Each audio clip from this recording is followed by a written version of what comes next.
Seizures are always hard to watch.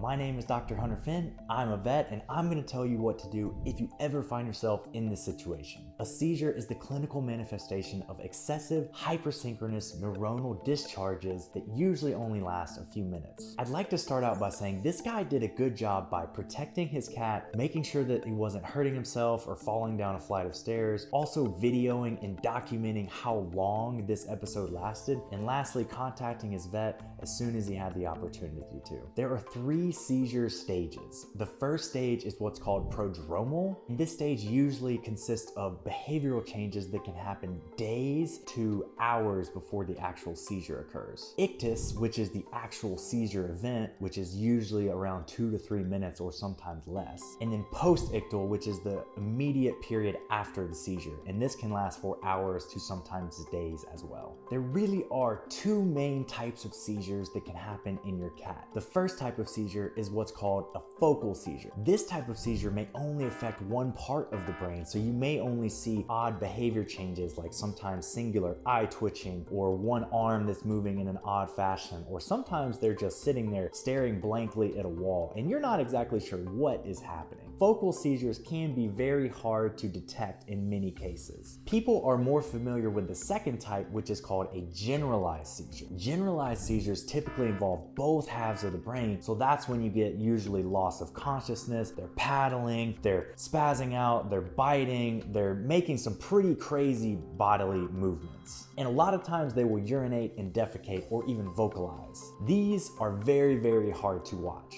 Now, seizures generally are more rare in cats than they are in dogs. We like to classify seizures as intracranial, meaning inside the head, or extracranial, stemming from elsewhere from the body. Intracranial means within the brain and generally consists of things like tumors, infections, inflammatory diseases, strokes, and sometimes things like epilepsy or even things that they're born with, such as malformations within the brain. Extracranial causes come from outside of the brain and can be things such as toxins, poisons, or metabolic diseases in cats like diabetes. Now, what do you do if you find yourself in this situation like this guy? The main priorities are to keep your cat safe. So if they're near a staircase, you definitely can move them, or if they're in an area where they're flailing around and they may injure themselves, you have my permission to move them, but you do have to be careful because in most cases, you do not need to touch the seizuring patient. Second thing you should be doing is notating how long the seizure is lasting. And this is very hard for people. I always ask people to video these for me. One, because I can actually see the type of seizure and make sure it's a seizure.